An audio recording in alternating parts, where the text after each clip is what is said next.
Jalen Jacoby is presented by Grey Goose.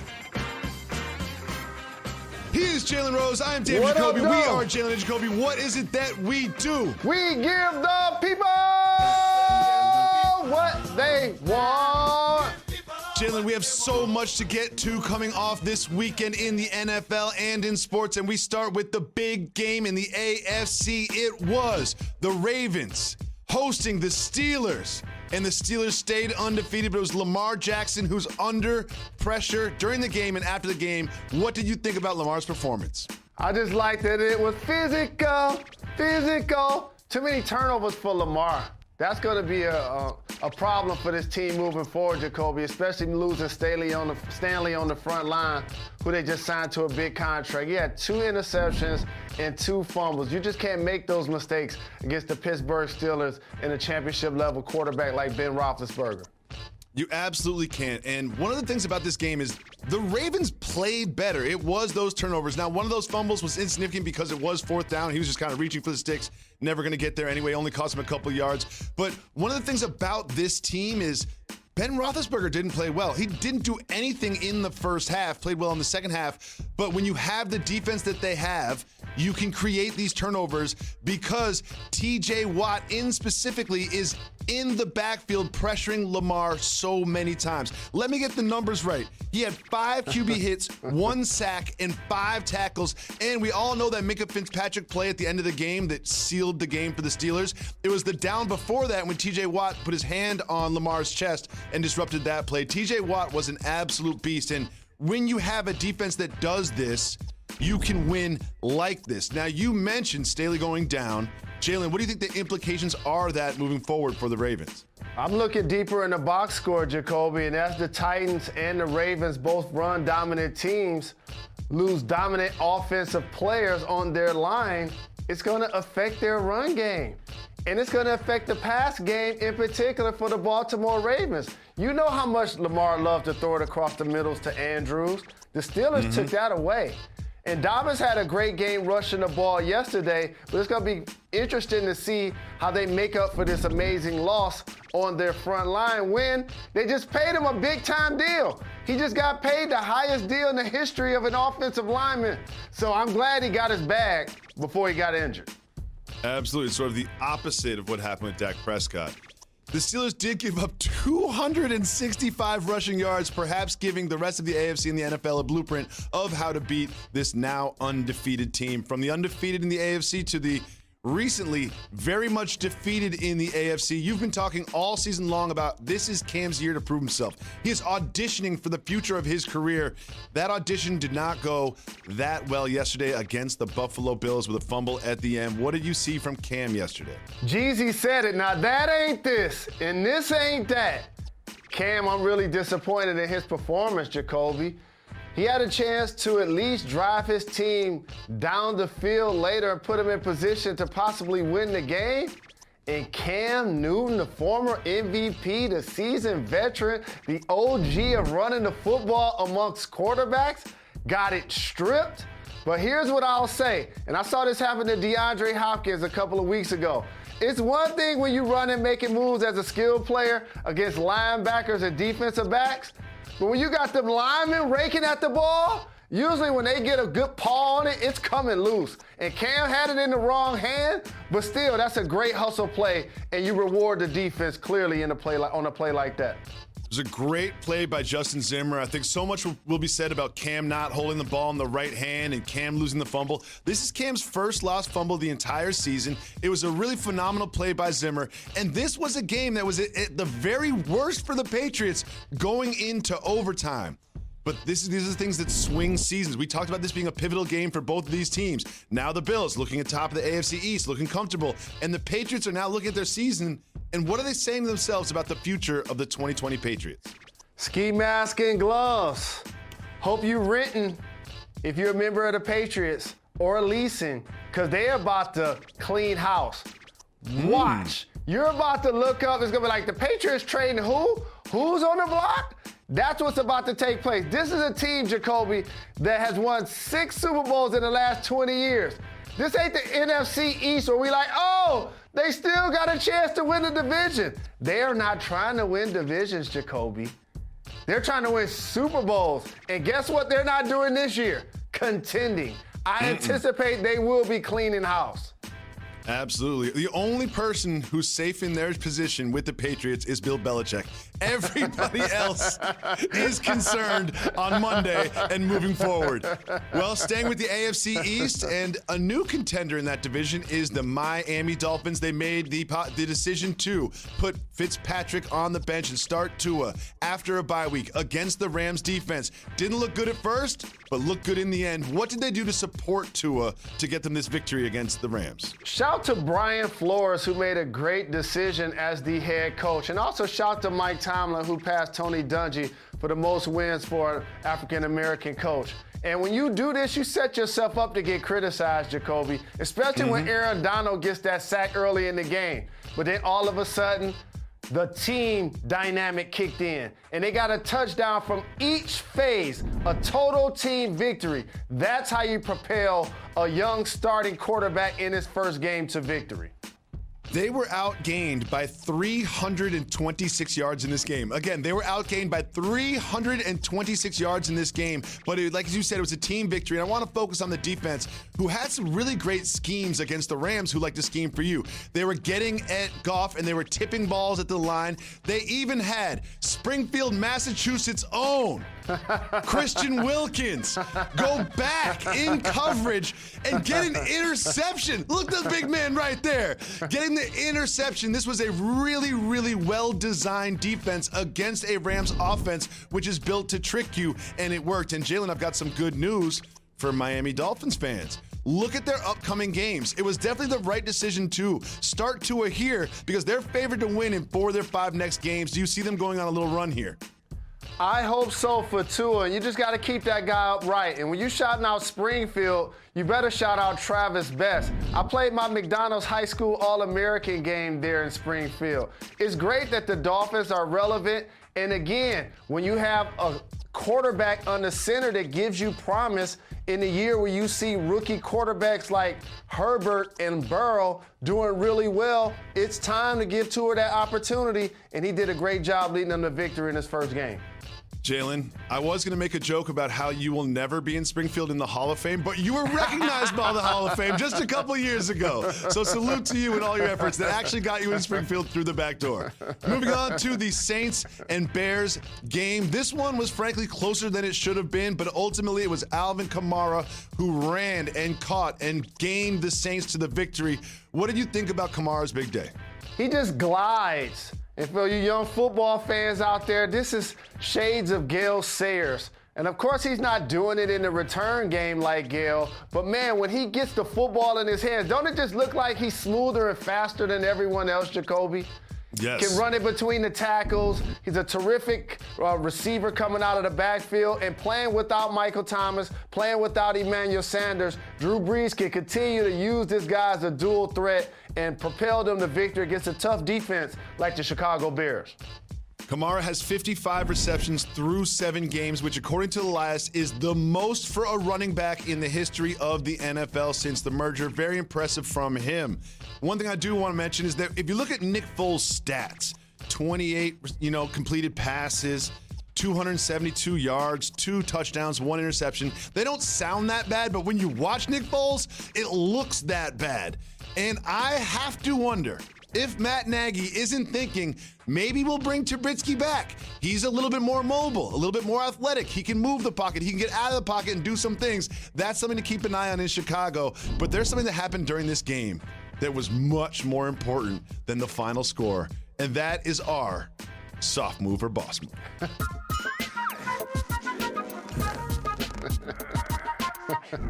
Jalen, this is a very special soft move or boss move because this is going to be a rapid-fire soft move or boss move about the incident that happened between Wims and Gardner Johnson. Yes. Now, we all know what we're talking about by now. You've all seen it on social, so this is. The first thing I want to mention is, before you see this, it's actually Gardner Johnson who rips out the mouthpiece of Wims. Soft move or boss move, ripping out your opponent's mouthpiece. I think it's a boss move to rip out your opponent's mouthpiece because I don't mind disdain for the opponent. Okay, secondly, then it's Wims retaliating by ripping out the mouthpiece of Gardner Johnson and then punching him, retaliating by ripping out the mouthpiece as retaliation. Sophomore boss move. It's a boss move, and Wims is a big dude, so when you pick that battle, you better be ready to go all the way there. Then we have Wims punching a man with a helmet on in the head. Soft move or boss move? Now that's a soft move. That's how you break your hand, fracture your wrist, or do something that's going to affect your livelihood, especially as a receiver. Now, to me, this was the most curious element of the whole thing. Gardner Johnson being completely stoic and unresponsive after being repeatedly punched in the head by his opponent on a football field. Soft move or boss move? That's a boss move, because he was trying to get him ejected at that point. It's like you saw him throw the punch. You saw me not retaliate, so he should actually be the person that gets ejected, not me. And then finally, Janoris Jenkins leapfrogging on the top of everybody at the end. Soft move or boss move? Now, it's a boss move to help out your teammate, but it's soft because he can't get that big dude down. Look, he tried to tackle Wims. Look, he can't get him down, Jacoby. I tried to tell you, Wims was a big dude. he looks like my 7-year-old trying to get a piggyback from me.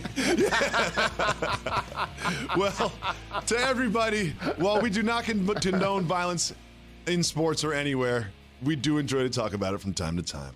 Now, Jalen, we've really celebrated this weekend in sports, but you need help.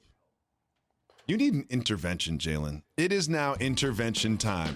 Jalen, Michigan, you said was going to wax Michigan State. That was not the case. The Lions, at 3-3, had you feeling good. That was not the case. You need an intervention. You're in abusive relationships with these two teams. You're in an emotionally abusive relationship with both of these teams, and I encourage you to take on the die easy lifestyle. I know how this affects you deeply. Please stop rooting for these two teams. Look, man, look. I mean, it's crazy out here. So here's the thing, Jacob. The Lions were like 1-9 against teams with winning records when we go into the game. Our last 10 times we play them. Mm-hmm. And this loss to Michigan State, fam, was the worst loss for me since Harbaugh became our head coach. It was the first time I went to the locker room with my team in the maize and blue and cried, because Michigan State just lost to Rutgers. They're a crosstown rival. The season just started, and they did the unthinkable.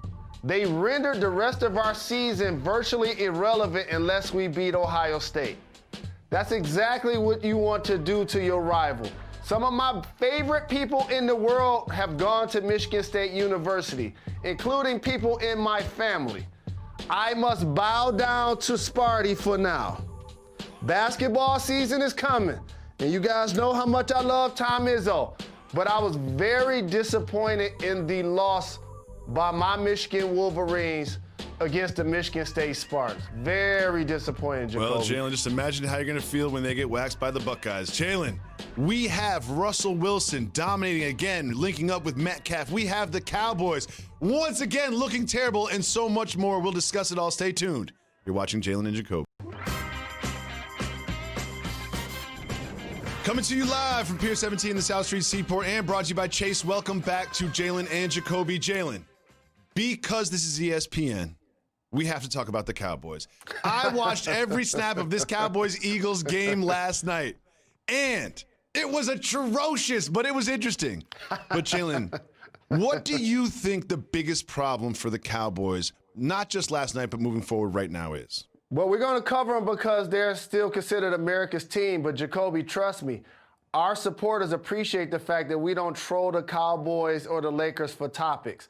What do I think the next thing for the Cowboys is something I've been saying since the beginning of the year.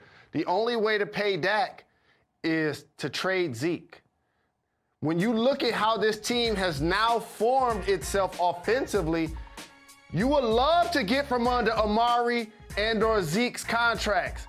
The problem is they're going to be really tough to do. That's the only way you could do a makeover offensively. Lawrence has actually been good defensively and still ranks as one of the top at what he does.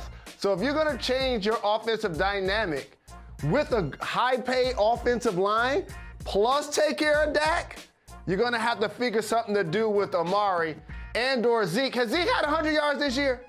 Has Zeke had 100 yards this year? Not only that, Jalen, is you would think with Ben DiNucci starting the game that Zeke would get more than 19 attempts. Since week 2, he has not had 20 attempts from the line of scrimmage. A lot of it going to Pollard. But if you have Zeke and you're paying him that, you should probably hand him the ball, especially when your quarterback was a star at James Madison University. Shout out to him with the sidearm, though. He's like Dan Quisenberry out there. DiNucci was just like doing it out there. Well, moving on to a game that featured two good teams, not like the one we were just discussing. We have the 49ers and the Seahawks. The Seahawks making light work of the 49ers and Russell Wilson, 4 touchdowns, doing it so easily. What do you think of Russell and DK Metcalf's connection? First and foremost, the 49ers have dealt with massive injuries. Anytime Bosa gets injured, that's like a team losing a franchise quarterback. But I will say this, with him and Sherman being out, that team clearly has suffered a Super Bowl hangover. And the Seahawks were there and ready to pounce. DK Metcalf catching everything thrown his way, 2 TD passes. Russell Wilson, more TD passes at this point of the season than any quarterback in the history of the game. They look ferocious. Adams and Wagner, 2 of the best at either level in the league. They have pass rushing. They have coaching. I can't wait to see this team, the Buccaneers, the Saints potentially if healthy. I feel those are the squads that are jockeying to see who's going to come out of the NFC. Well, I'm glad you mentioned the Buccaneers because Tom Brady of the Buccaneers actually has had one more touchdown pass through 7 games than Russell Wilson, but that is how close Russell Wilson is to the elite status. You're not the only one that does research. Not the only one that does research for this, Jalen Rose. And one thing I want to look at, because I'm a media guy and I like to overreact to things, and are we sure that Jimmy G is the future of the 49ers at quarterback? Now, granted, he went out and he was injured. He's been dealing with an ankle sprain, but he was 11 for 16 with 84 yards through 3 quarters.